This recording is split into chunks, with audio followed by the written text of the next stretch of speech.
Alright, so we're going to do our multiplicity activity, and I'm going to do the non-motion one first.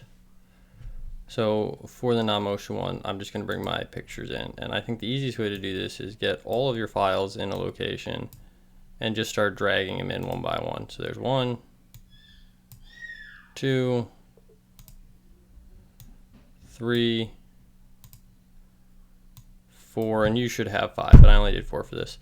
And if they're in an order you want them to go, you should drag the furthest back layer, the layer you want behind things.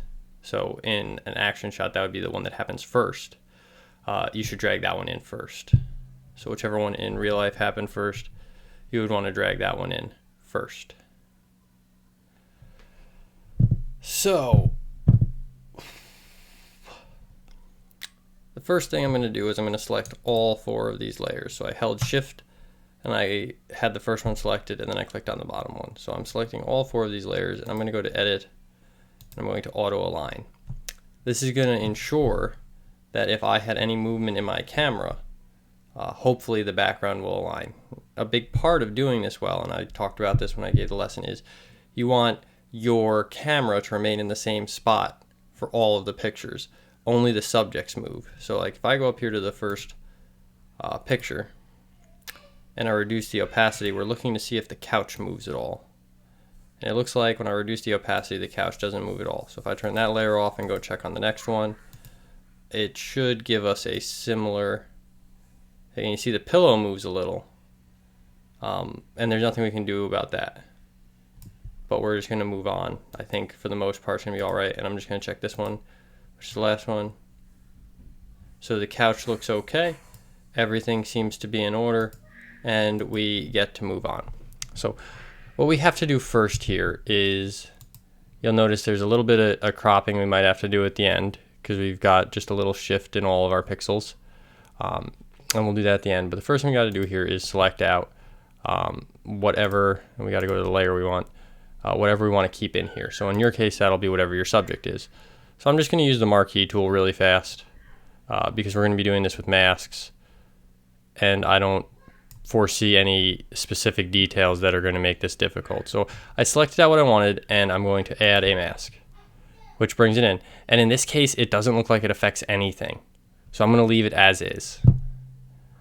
I'm going to go to the next layer, and I'm going to repeat process. I'm going to go in here, I'm going to get my subject, and I believe this one, the wall color might change, and that's due to exposure changes. I'm going to go in here, I'm going to make a mask, and we see that we have some issues. So this is an issue that we have to address now. To do that, I'm going to switch to my brush tool. I like to make the brush soft, so I'm going to make sure it's a little soft. And when I get out of here, I'll increase the size a little bit. I do that with the open and close bracket keys. Those are the keys right next to the P on the keyboard, and I want to paint black to make things go away or make things reappear. So I'm coming in here, giving it some light clicks. That's good. And then you see the wall, the color of the wall is a little different, so I'm just gonna try to smooth that out. I made an uh-oh there. I'll go back and fix it in a moment. But we're just getting in here to clean that up. And remember, if you do make an uh-oh, you can just switch to the white brush. That's why masks are beautiful. Okay. So then this one is this bear. So once again, I will go with the marquee tool here. Make sure I get all of the bear. Like so. Make sure I am on the right layer. And make a mask. And once again, I have a little bit of an issue. Brush tool, make sure it's on black.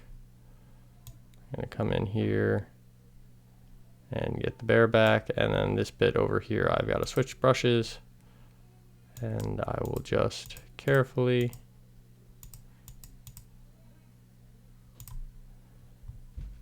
bring the bear back in, or bunny, whatever. But that is basically how we do it. Once I get all of that done, I can go to the top layer and I can crop this whole thing in right here, and I'll hit enter, and I have a nice cropped image. And that is all there is to that.